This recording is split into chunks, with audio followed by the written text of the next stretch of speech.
pod bay doors, please, Hal.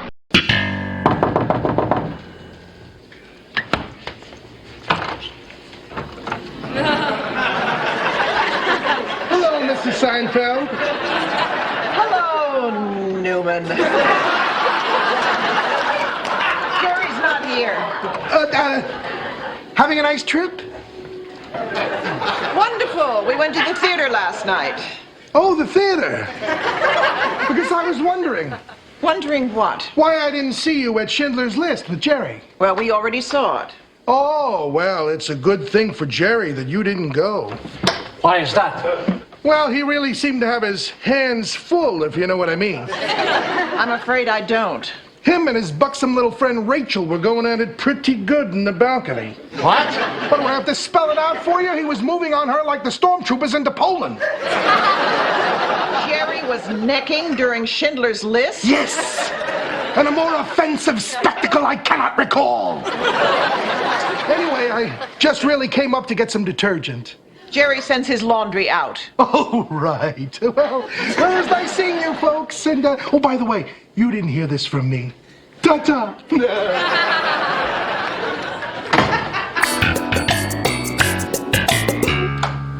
Hi.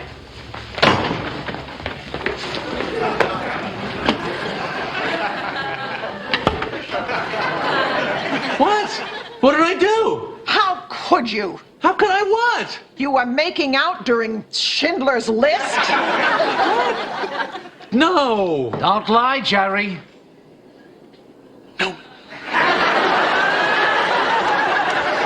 could you do such a thing? I couldn't help it. We hadn't been alone together in a long time, and we just kind of started up a little during the coming attractions, and the next thing we knew, the war was over.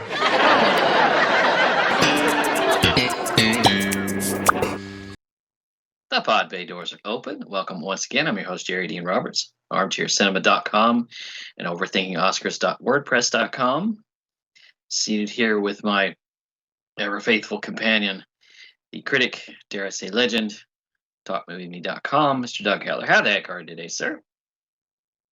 The unconditional surrender of Germany has just been announced. At midnight tonight, the war is over. Tomorrow, you'll begin the process of looking for survivors of your families. In most cases, you won't find them. After 6 long years of murder, victims are being mourned throughout the world. We survived. Many of you have come up to me and thanked me. Thank yourselves. Thank your fearless Stern and others among you who worried about you and faced death at every moment. I am a member of the Nazi Party. I'm a munitions manufacturer. I am a profiteer of slave labor. I am a criminal. At midnight, you'll be freed and I'll be hunted. I shall remain with you until 5 minutes after midnight, at which time, and I hope you'll forgive me, I have to flee. Yeah, that's an interesting quote because I was asking you the other day. It's like he says something interesting. He says, you'll be free and I'll be hunted. Mm-hmm. And you were telling me, it's like, okay, on paper, and through his actions, he is still a member of the Nazi Party. Right. But they knew the reality and they spared him the war criminal tribunal trial and all of that. They spoke up for him, and but we're doing Schindler's List. Isn't it interesting? By the way, I thought about this also. When he goes to leave, he leaves in prison stripes. Yeah. Isn't that interesting? In like a pinstripe suit, yeah. Yeah. We're talking about Schindler's List, celebrating its 30th anniversary this And our year. annual Spielberg. Our annual Spielberg, even though this is not the first Spielberg we've done this year. No, we did The Color Purple in February. Yeah. This is his best film. It is. Bar none. I mean, and that's saying something. Yeah. I He mean, never made a movie like this before, and he never made a movie this good again. No. Although I will say he has made some great movies He since. has. This is this is the ruby in the crown, though. Yeah. This is the crown jewel. This is of everything he will be remembered for. This is the single most important thing he could have ever done. But he will be remembered for Jaws, Close Encounters, Raiders of the Lost Ark. Anyway, This will Jurassic be Park. in addition to that, I think, unfortunately. This is the best film he ever made. And also a comeback. Because he had a spectacular run from Jaws in 75 to Temple of Doom in 84. One With the exception blockbuster. of The exception of 1940. 1940. Or 1941, yeah. But had the most successful run of any director in history, before or since. He then turned serious and made The Color Purple. And Hollywood turned on him. Really turned on him. How dare you? Yeah. The purveyor, the prince of popcorn, tries to do something serious. And I think what really pissed him off... Not only tries to do something serious, but it was damn good. What really pissed him off is the fact that it was a damn good movie. Yeah. So, and they couldn't ignore it, so they just nominated the hell out of it and then ignored it. and he just ignored it. Yeah. And what's funny is, after that, he goes through this 6-7 year period of just terrible movies. Yeah. With the exception of Last Crusade. Yeah. There's Empire of the Sun, which I still have no idea what that movie's about.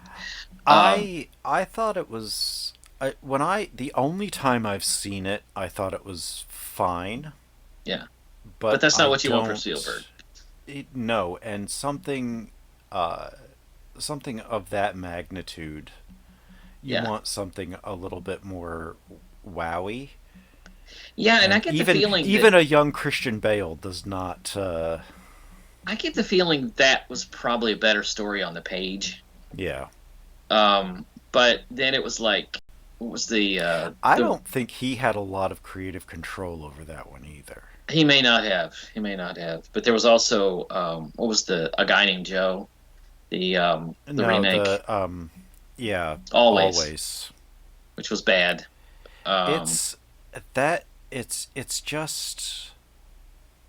saccharine. It's way too sweet, and it leaves a bitter taste after. Right. And it's a waste of Audrey Hepburn. Yeah. Hook, which I hated. I hate that movie. I am honestly impressed that we have not put that in Turkey Month yet.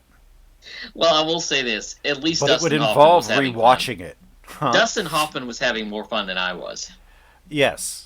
Dustin Hoffman was the only one having fun. From what I understand, even Spielberg did not like making that movie. Right. Well, that's fine because I didn't enjoy watching it. Yeah, me either. But he comes back in '93 with two ginormous films. With just a 1-2 punch. Yeah. That would have made any director's career complete. Right. Starting with Jurassic Park. And he did them in 1 year. These are two films that any filmmaker would give their left arm for. Yeah. Just to have those two movies on their IMDb sheet as the director over their entire career. If they had those two movies, they would be ecstatic. No, he does them in the same year. Not only does he release them in the same year, he films them in the same year. Right. He films, cuts, and releases two films, two of the best films of the year, in that year. Yeah. Nobody since the Hollywood system had done anything like that. Right. And with the amount of care and time that both of those movies needed, the fact that they were made so fast and so well is the ultimate testament to his ability. Right. And this was when Schindler's List came out. I know it had to have people grinding their teeth because there was he had been nominated for the Academy Award several times. I mean, 5 or 6 times he'd been nominated. Mm-hmm. And even as run-up, either a producer or as a director. as you know that the movie is going to win a boatload of Oscars. Yeah. Okay? But you're still not sure if he's going to win. Right. You're still wondering if they're going to ignore him. You're still wondering, all right, are they going to give it to James Ivory? Yeah. Or are they going to go the other way and give it to Jane Campion? Well, we both knew that wasn't going to happen. But it was still the tension. It's like, okay, he finally made a movie. He finally made a movie they couldn't ignore. Right. Because There was no... this is a very, very difficult subject to do well without it being so unbearable that you can't watch it. The crazy part is, when I was watching this, my son, who's 19, has not seen this yet. Yeah. And she's like, oh, we should watch it all together. And I thought, well, yeah, that might be fun. But then I put it in, and I was 2 hours in, and my wife was like, oh, have you started it? And I was like, yeah, I'm 2 hours in. But I'd restart it to watch it with you guys. Yeah. Yeah. Like, I don't understand how this movie is as horrifying as it is, and yet it is still rewatchable. Because he knows where to go and where to stay. Mm-hmm. He knows that it's just enough, but not too much. Mm-hmm. There's nothing really so unbearable in this film that you can't look at the screen. Right. You are mesmerized. Somebody said it's like a train wreck. Mm-hmm. It's so horrifying. You cannot look, but you cannot look away. But there's nothing in here that's so gut-wrenching and so hard to you can still look at the screen. You can still witness what's going on, because there is not a director out there who has a better finger on the pulse of what the audience feels, right, and what the audience perceives. He knows his audience. He does, and nobody else can do this quite like he can. So, and that's one of the values of having it in black and white, because the bloodshed would be too much. It would be, yeah. It would be an awful lot. Am I wrong in calling this a gorgeous-looking film? No. Given the subject matter? No. And remarkably, director of photography, Janusz Kaminski. This is his first time working with Mr. Spielberg. Hasn't he made every other film? Almost, I think, yes. But even Tintin. Yeah, yep. Do you happen to know,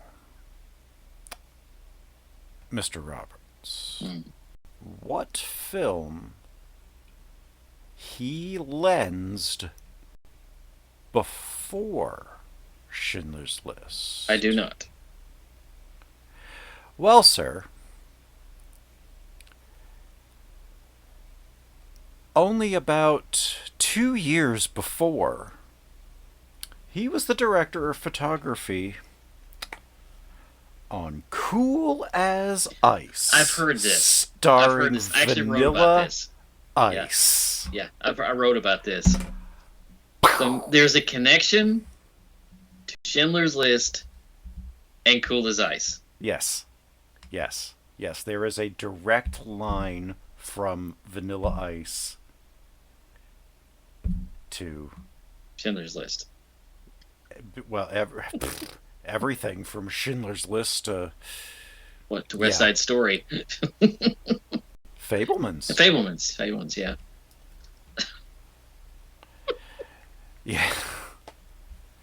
Yeah. Well, also, this is the thing. This is the remarkable thing about this film. Is that it's hard to encapsulate the Holocaust Mm-hmm. on film because it's much like slavery.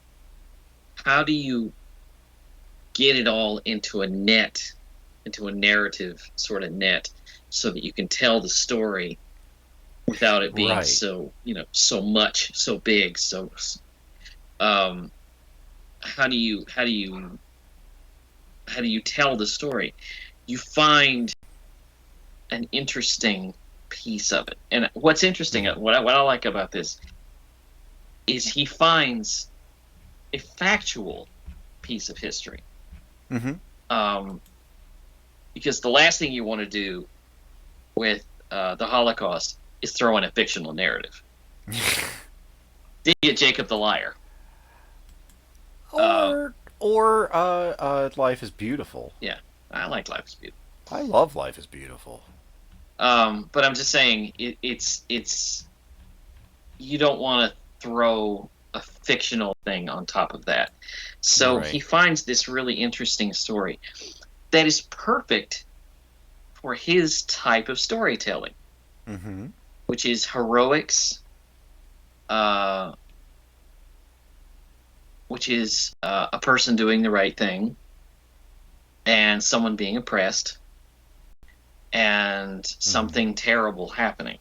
Mm-hmm. It's just the kind of storytelling he tells. But what surprises me is how clever this film is. Mm-hmm. Because you could have made just a straightforward drama, but this has to be smarter than that. So what you have is you have a story of a con artist, Mm-hmm. a businessman, a con artist posing as a businessman who is a master con artist. He knows exactly what he's doing. He knows how to work a room. He knows how to work like it. no Right at the one beginning. else. Yeah. When he goes into that That's the nightclub. first scene. That's Yeah, he the goes in- first he thing goes in we that- see. Yeah. He goes in that nightclub, and nobody has any idea who he is. And he starts just kissing and schmoozing and working the room. And he's handing out money, and he's with the girls, and everybody's taking pictures. He's the life of the party. He's buying drinks, and Right. when he walks in, people are like, "Well, who's that?" Oh, By the end of the Oscar night, that one's Schindler. Oscar Schindler. And somebody, yeah, at the end of the night, who is that? It's Oscar Schindler. Duh. What rock have you been living under? This is how he's made his money. Yeah. And he's not a Nazi, No. but he is a member of the party. He is a opportunist. Mhm. I mean, the man was Czechoslovakian, which, I mean, that was like the second country to get taken. You Yeah. know, What was the first? Poland? Poland. So at that point, you know, he had to do something, Right. or he was going to starve. You know, and So we're going to put him out of business. Yeah. And well, what did he do before the war? I don't know. That's what I mean. Like, I don't know what he did before the war, but he clearly had enough money to. He might have done the same. Yeah. He might have been doing the same thing. He just had to get in with the Nazi party in order to keep working. That's possible, because then he did the enamel works and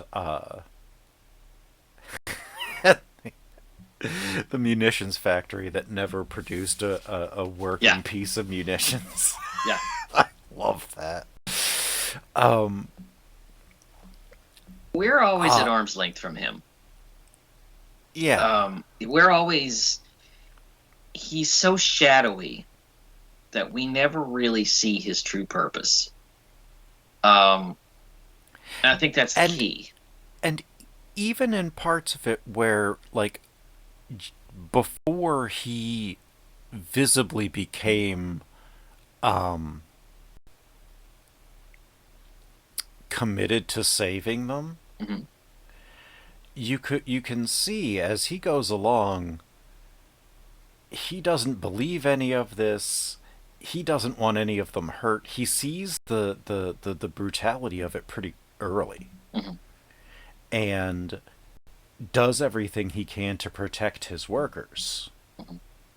Um, He sees the massacre of the Krakow ghetto. yeah, and the little girl in the red coat, Mhm. and then he sees the red coat. Um, that is the kind of an image that never leaves you. No, no. Um, You kind of you're bearing witness. hmm You're bearing witness to an atrocity, to this horrifying series of events. Government sanctioned. hmm This is what Hitler tried to achieve. The ability to establish um, an environment in which Jews can be murdered hmm at will, impulsively, hmm for no reason, Yep. and Oh, without any repercussion. with that, it's a perfect opening to start talking about Amon Goth, uh, The Nazis the the themselves, yeah. the Rafe Fiennes character. Um, the fact that neither of these two won Oscars for this movie, neither Liam Neeson nor Rafe Fiennes, and neither did Ben Kingsley. Ben Kingsley wasn't nominated. Yeah, I know. I still don't really get that one. The thing is, and this is something that came up when the movie came out, or an issue that came up, is that Amangath is presented as a psychopath. Mm-hmm. With or without the Nazi uniform, this man is a psychopath, Yeah, yeah. a yeah. genocidal madman Yeah, yeah. who shoots Jews from the roof of his villa like a hunter would be out shooting rabbits. Right, and just casually, like Yeah. he just gets up, pulls on some pants, and decides to just start taking pot shots. With a sniper rifle. Yeah. Like, And it matters not. Nothing No. matters to him. mm-mm. But the controversy was he's already crazy. Mm-hmm. He's already he's already bats. So how would it be with a man with a more reasonable mind? And what I mean is somebody with somebody like the officers that come to see him, who seem to be have a little firmer mental capacity, despite the fact that they're Nazis. Well, that's what I was gonna say. I mean, when you really get down to it,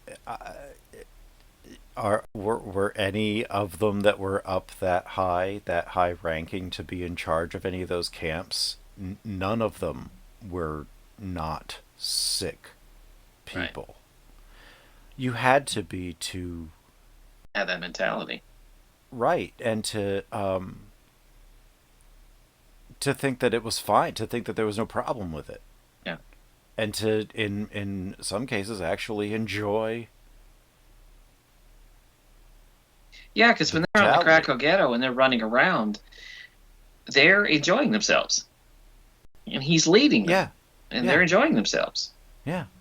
And And then there was the one that just, he is so ambivalent to what he's doing. There was that one where they were clearing out the ghetto, like we Yeah. said, and he's like, "Oh, this fucking night never end."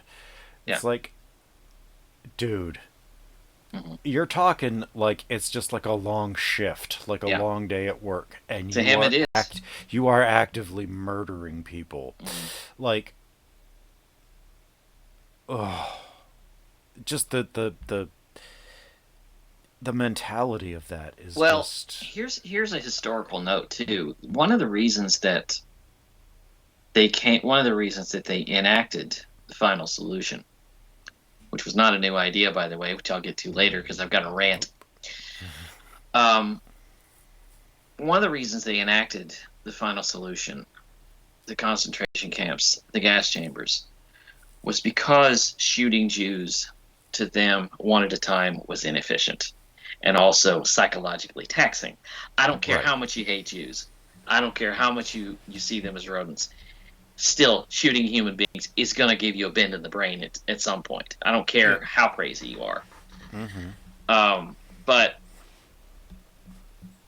that's why they came up with all of this. And what I was watching this the other night, what always grabs hold of me about this is how casual it all is. How casual the murders are. yeah. They just happen. And none more so. Well, with the exception of just the sniper rifle from the balcony.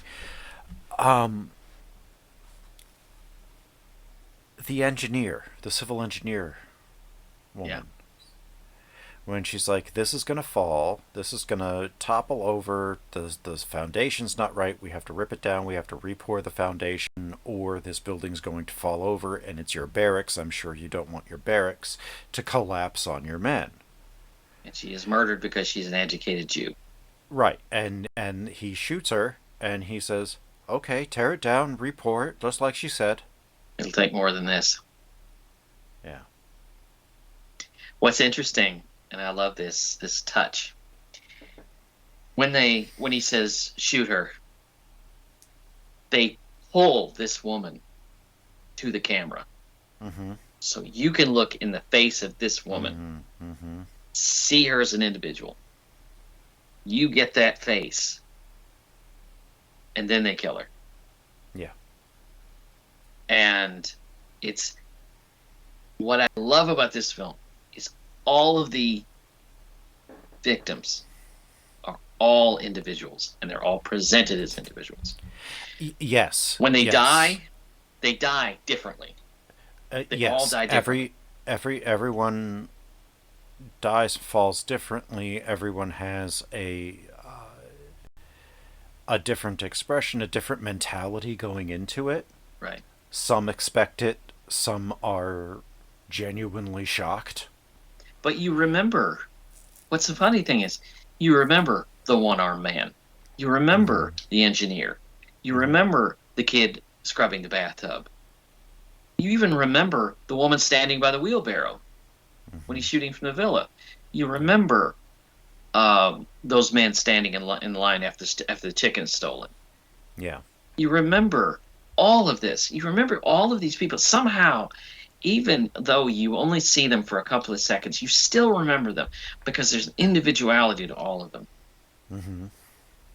And a person, and it says something that when a person is shot, it's like cutting puppet strings. They just go lifeless. Done, just lifeless. Yeah. I've seen 100 million murders in the movies. This never luxuriates any of that. No. The only other one that I can think off the top of my head that has something similar is Scorsese. Goodfellas specifically, but the murder of Jimmy Hoffa in The Irishman. Oh my God. Just happens. And you hear this pop, and you hear Hoffa, Pacino, you hear this, oh. Like you hear this little groan. Like the life goes out of him.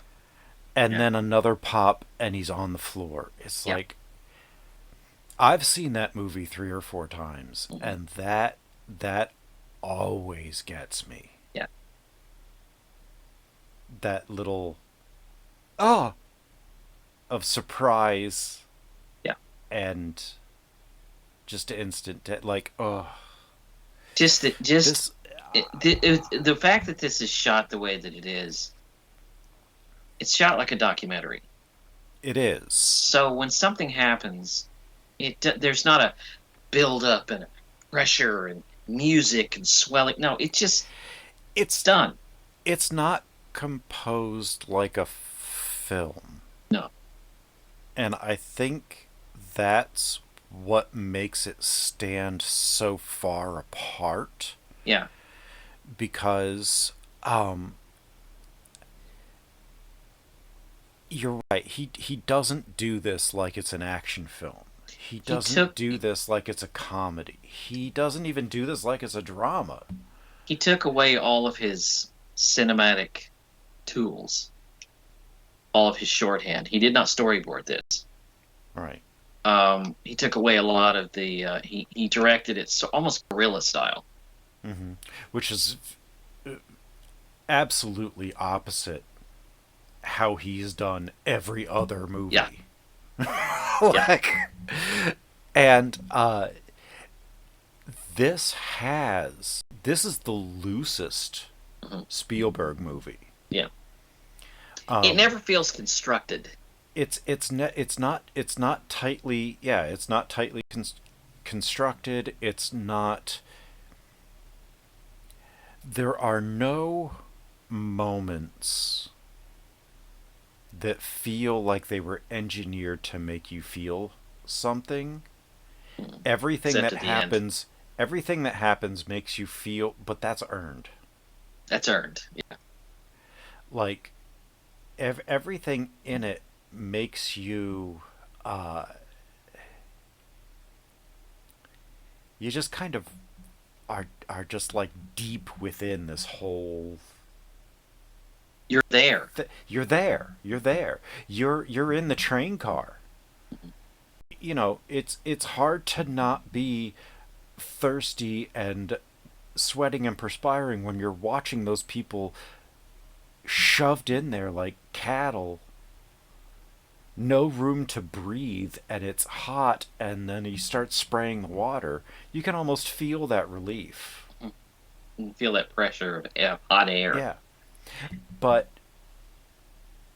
it's not the release of built up tension because this is going to be an emotional scene.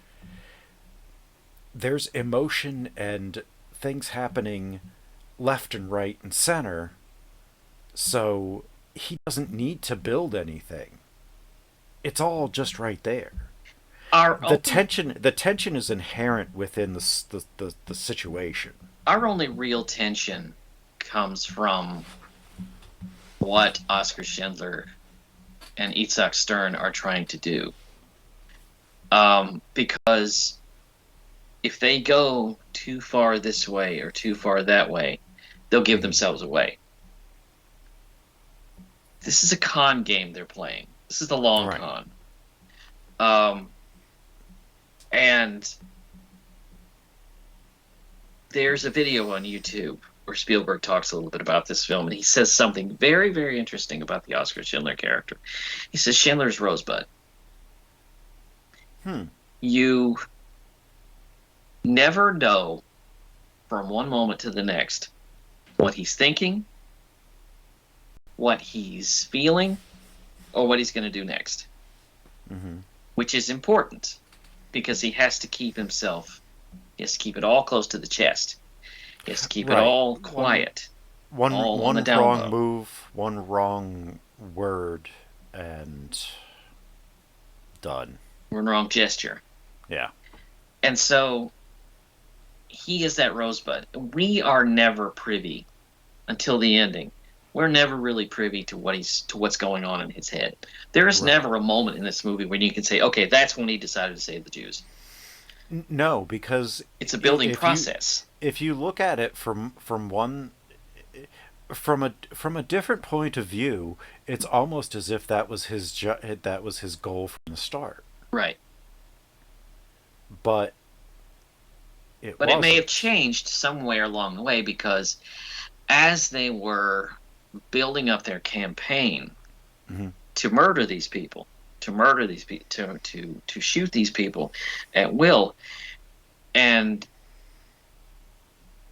randomly and without purpose, it was also sapping his workforce.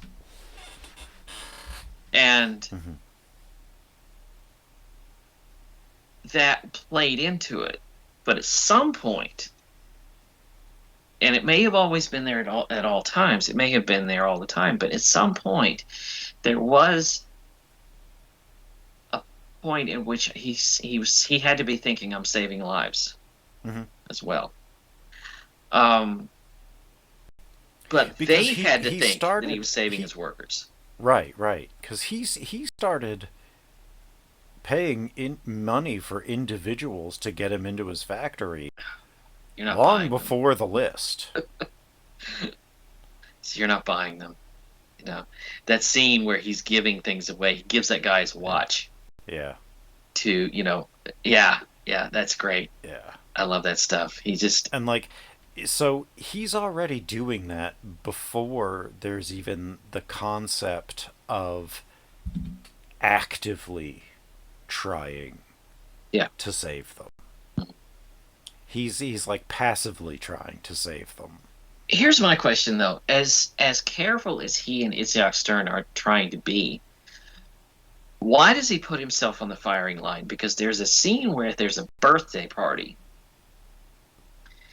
and a girl gives him a birthday cake, and he kisses her. What I'm wondering is, why does he put himself on the line like that? Because that's really stepping up to the line of giving himself away Yeah. and possibly being arrested. Mm-hmm. I don't know why he felt the need to do that. That felt a little strange to me. And not that it's a flaw, I'm just saying, because he was almost arrested several times, as I Yes. understand it, for doing this. Right. And the he was very lucky he wasn't executed when he kissed the Jewish girl. Right. Because that was not a peck on the cheek. No. That was pretty hardcore. Yeah, that was a smooch. Yeah. That was a deep kiss. So that was Adrian Brody plumbing the depths of Yeah. Halle Berry's tonsils. He won for the Who wouldn't? pianist. That was well. But the nap shot is Zamangeth. The nap shot, of course, is Zamangeth, who himself falls in love with a woman, Helen Hirsch, Helen. but cannot bring himself to see this woman as a human being. Right. He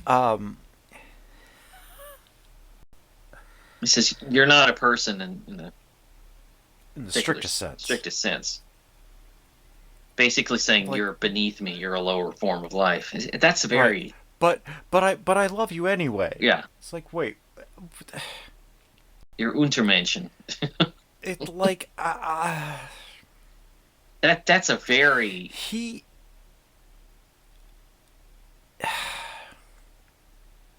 he gives himself a little bit of humanity, Mhm. but then he pulls it back. Right. The kid with the bathtub. Yeah. He gives himself a little bit of humanity. Now, let me ask you this, because this when I rewatched it this last time for this, something struck me. Is the kid that was cleaning the bathtub the same kid that had his saddle on the ground? No, I don't think so. Because I didn't think they were, and then I was like, oh, that looks like it's the same kid. Maybe he just didn't want to give him a second chance, but I don't know. I don't think so. Yeah, think it was. I'm not sure. I'm not sure. It probably wasn't, and it was probably, he let the one kid go, and he was just like, I'm tired of this. There's a bit of shorthand here, a cinematic shorthand, where he walks away. He's walking away, and there's a gunshot. Mm-hmm. And he looks back, and then he keeps walking. And then you see Stern walking. Mm-hmm. And you hear a gunshot. And Stern keeps walking, and he walks by the kid, and he's been shot dead. Mm-hmm. That's a very interesting piece of shorthand. Because if you think about how that was done, this is what Spielberg does best. This very interesting shorthand. And he does it all through the film to make these little points, these little stories.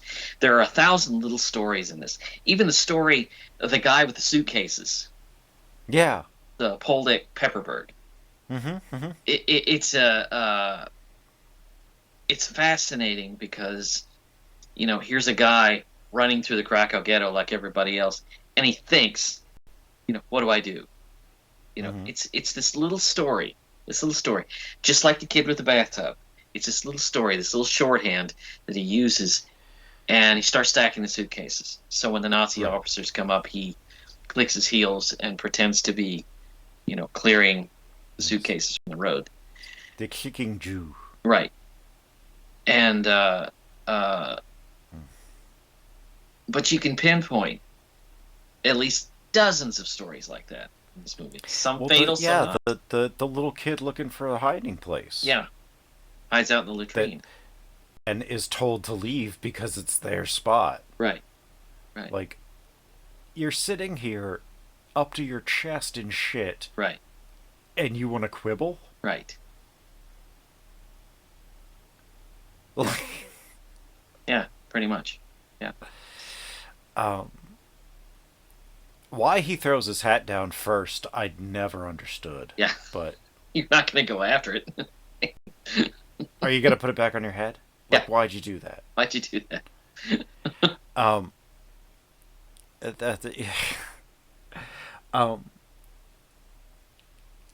Yeah, and the last thing I really want to talk about is the scene with the list making. Oh my God. That is like a 10-minute long scene. It has an urgency to it. It has a 10-minute long scene, and all it is Liam Neeson and Ben Kingsley in a room saying names and typing. Right. Right. And it is one of the most captivating things you could possibly watch at any given moment. Right. The list is life. All around its margins lies the gulf. The margins lies the gulf. Oh. And here's the funny thing is that... well, actually, one of the things that I wanted to say before we go on, I was impressed that Schindler knew all these people's names. He's like, I want this person, I want that person, not Stern, what are their names? Fill out this list. He was giving him the names. Yeah. And Stern was filling in where he was stumbling. Yeah. So I ask you this. Yeah. Because I want to get to my rant, my very brief rant. How much do you think the world governments knew?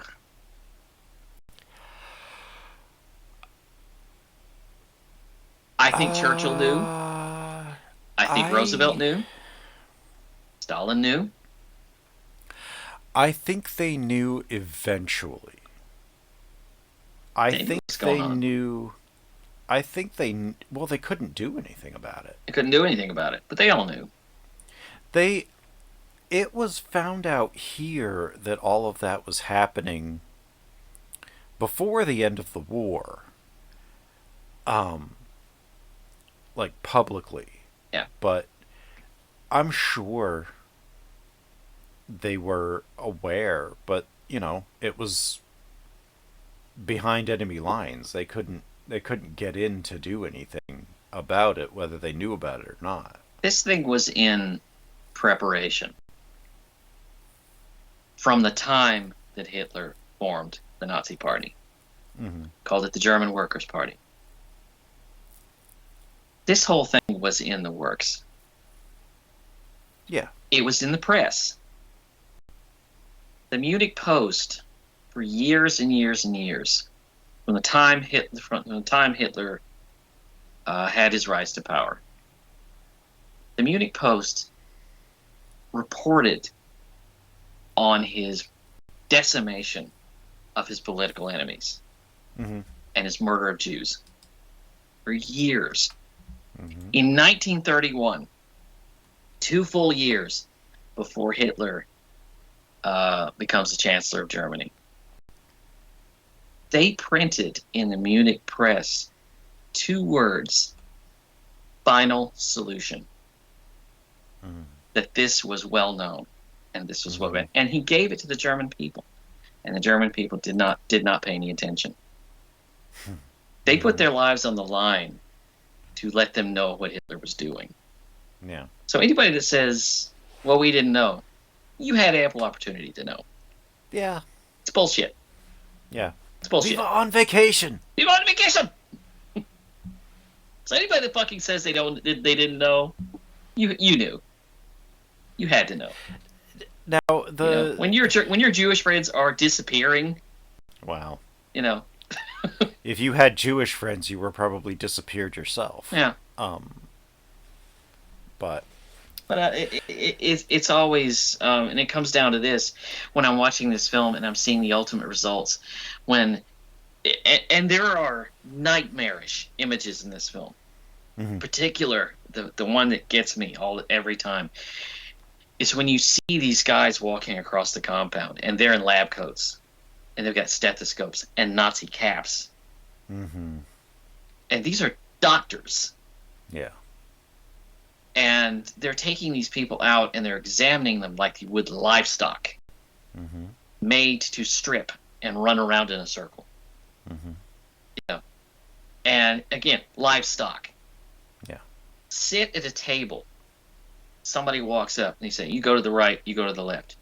You go to the right, you go back to work. You go to the left, that's your ass. Mm-hmm. And it's done so fucking casually. Yeah. And it's unreal. Unreal. And I wish it were. I wish it were. I wish you just wake up from it. Yeah. But I'm so glad that Spielberg shows all of that stuff, because you need to show this stuff Right. in the clearest terms possible. You can't leave this stuff out. Right. And then these people go into this little room, and they have no idea what's going to come out of those pipes. That is one of the scariest moments. It's horrifying. Yeah. It's horrifying. Yeah. But Oscar Schindler and Itzhak Stern managed to give a lifeboat to these people, to these just 1,100 people. It's less than 2% of it's less than 1% of the 6 million that were murdered. But it comes to that ending that is so beautiful when he's starting to think about the other 99%. Right. I could have done so much more. Right. And the scene that breaks me, the scene that always breaks me, the one that just brings me to tears is Itzhak Stern whispers in his ear. He says, Oscar, there are 1,100 people here who lied because of you. Look at them. Yeah. That's a powerful moment. Yeah. The what is it? One life saved is a universe, or something like that. Yeah. Saves the world entire. Yeah, saves the world entire. This pen could have been 5 more people. Yeah. You know. Oof. This car. You know. Oh, wow. That's Liam Neeson's best moment. Yeah. Really. Yeah. I was scrolling down on the IMDb page for this. At the trivia headline. This is worth saying. When survivor Mila Pfefferberg was introduced to Ralph Fiennes on set, She began shaking uncontrollably as he reminded her too much of the real Amon Goth. In the full Yeah. Nazi regalia. And apparently he bore a resemblance to him. Yeah. Yeah. That's powerful. What did he say? I wonder what he said to her.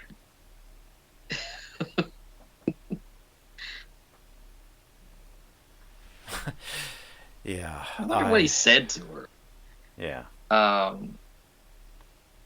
But we come to that ending, and I've never in my life seen an ending like this. No. Thousands of movies I've seen in my life. I've never seen anything that reached out, that outpouring of emotion that is so contained for the rest of the film. Because the Russian soldier tells them, don't go west, they don't like you there. Don't go east, they don't like you there either. Yeah.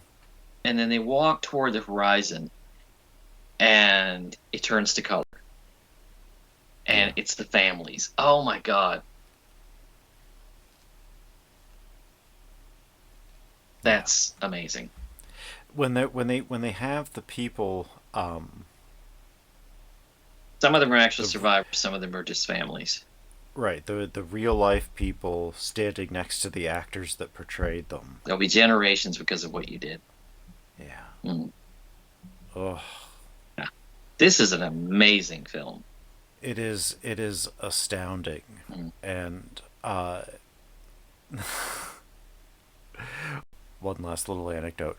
When Steven Spielberg showed the film to John Williams, like a cut of it to Williams before he scored it, Williams had to go outside for like a few minutes to collect himself. When he came back, he said to Spielberg, you deserve a better composer. And Spielberg said to him, I know, but they're all dead. Oh. Wow. You're the only one that can do it. Everyone who you want to replace you is dead. He had to shut down production just to rescue himself. Yeah. Psychologically, he had to say, I have to shut down production for a couple of weeks, just to, because it was getting to be too much.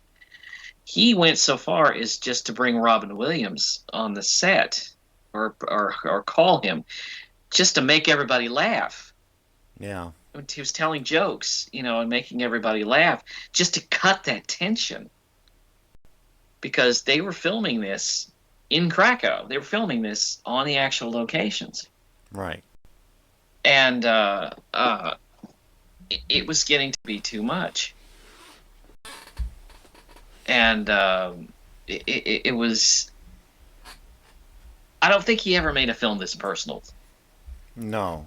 I don't even feel like The Fabelmans is as personal as this. Weirdly, no. And that is his life story. That's his autobiography. But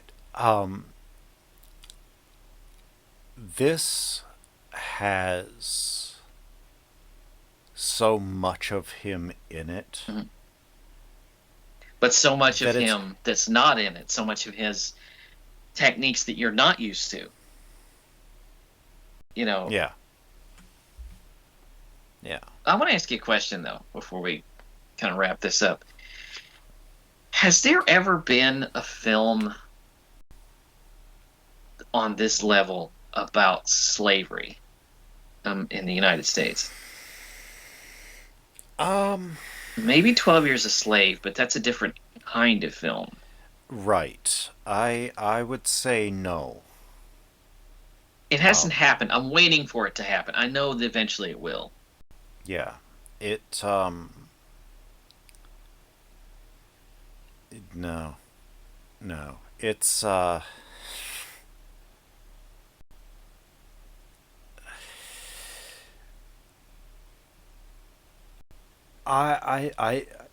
part of me would like to see that, but part of me doesn't ever want to see that. Well, You never really needed to see this either, but True. I'm glad we did. Yeah. Yeah. It needs to be on film. Yes. The story needs to be on film. Yes. I'm waiting for a filmmaker, and I have a feeling with more visibility, we're getting more black writers, black directors. Mm-hmm. I hate to use those terms that sound reductive, but more voices. You are very likely to eventually get a film about slavery that's on this level. I think it's important. Yeah. It's a subject we're afraid of. Yes. Because usually when we deal with like slavery, it's done. Usually when it's slavery, it's done as a fiction, and it's done kind of as a. I don't want to say a thriller, but it hasn't been done right yet. Right. You get Django Unchained. You get 12 Years a Slave or Django Unchained. Yeah. Right. That was exactly where I was going with that. So like, as much as I love Django Unchained, it's more an exploitation film though. It is because it's Tarantino. Yeah. Or Jamie Foxx. Oh. Yeah. But I've always kind of felt like Django Unchained is like the perfect follow-up to any other slave movie. Because it lets you purge all of that. when Candyland goes up in smoke, like you feel like you've gotten back, even though that never really happened. Spare no one. Yeah. So, that's all I've got. That's all I got. I could talk about this for another hour, but yeah. What do we have coming up? Next week is your choice. We're going to celebrate the life and legacy of the late, great Tina Turner. Yes. With the film made about her life, What's Love Got to Do with It, from 1993. Mm-hmm. Which I saw again last night, and it's a wonderful two-character piece, really. Yeah, it is. Yeah, it is. We're going to follow that up with with my favorite musical biography of country legend Loretta Lynn, with Coal Miner's Daughter. Mm-hmm. And then we're going back to World War II, but a little later. I have chosen to.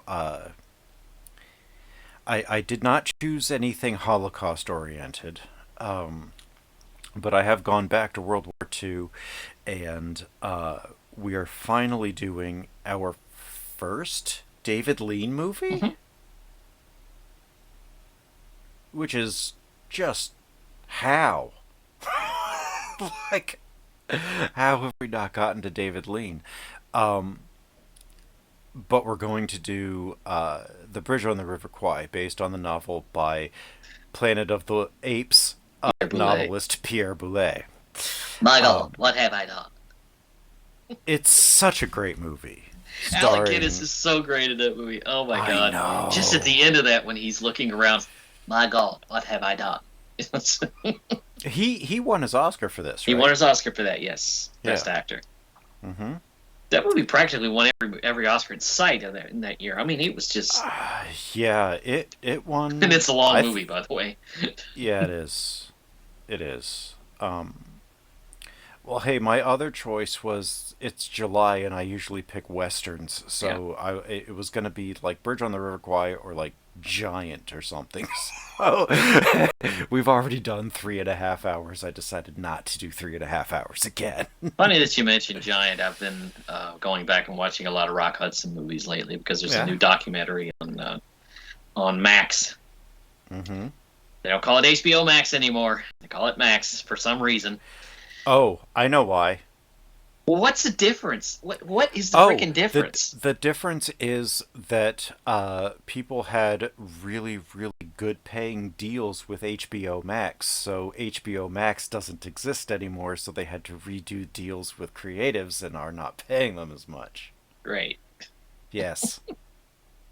Because, they have to cut costs after this massive purchase. Yeah.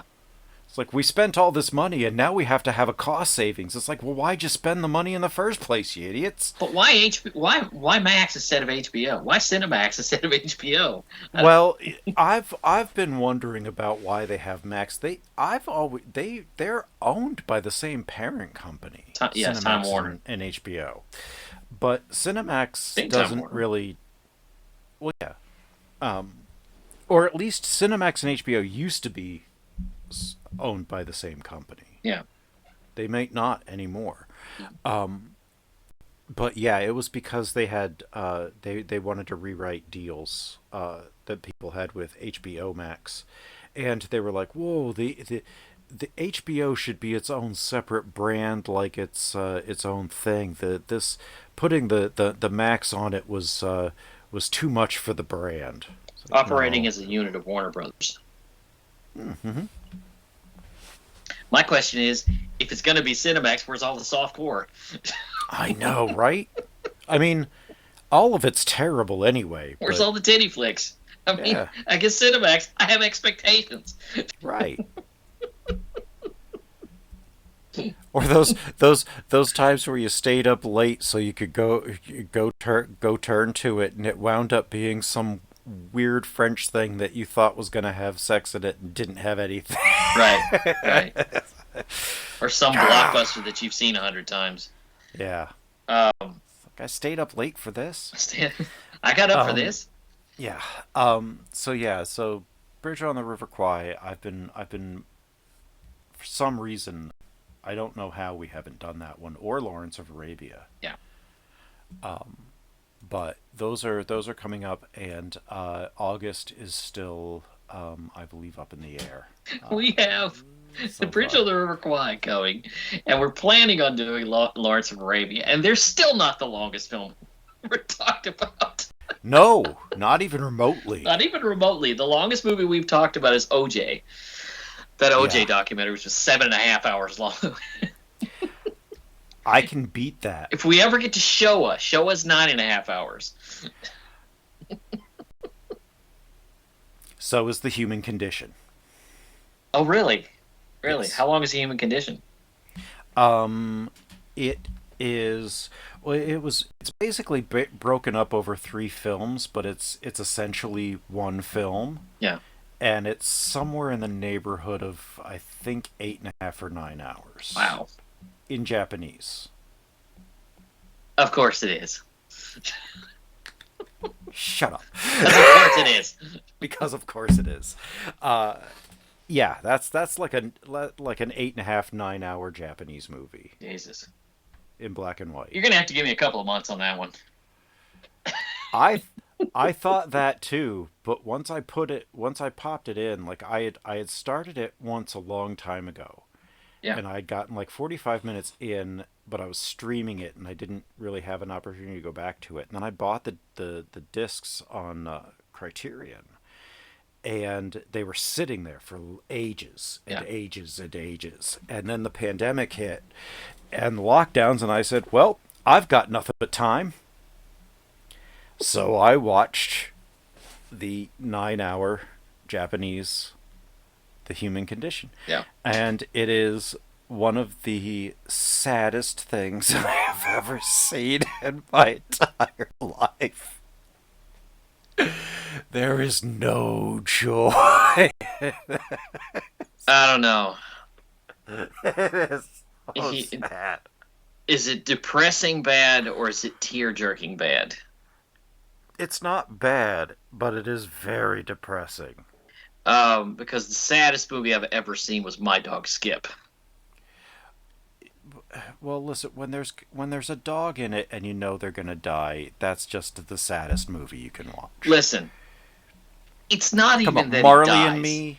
Look, it's not even that he dies. At the end of My Dog Skip, the crux of the movie is the kid feels alone, and every time he feels alone, he sits on his bed, and the dog comes and jumps up on the bed with him. Mm-hmm.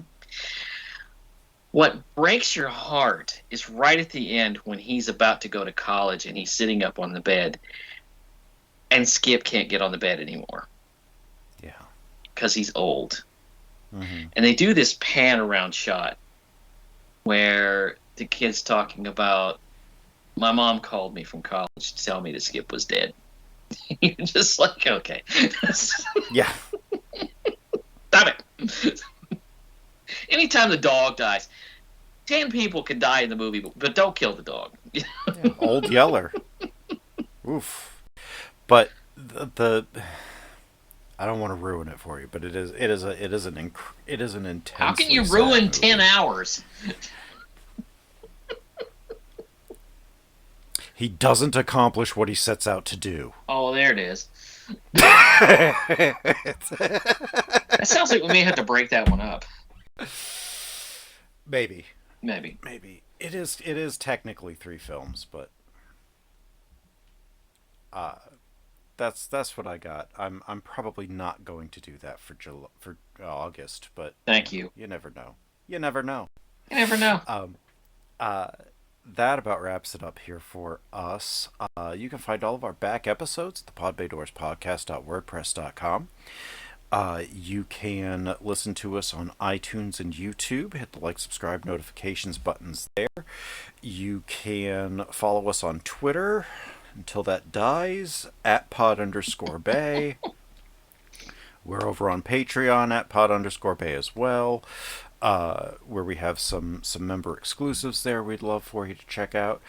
That wraps it up. We thank you so very much for joining us, and the pod bay doors are now closed. The mission has been completed.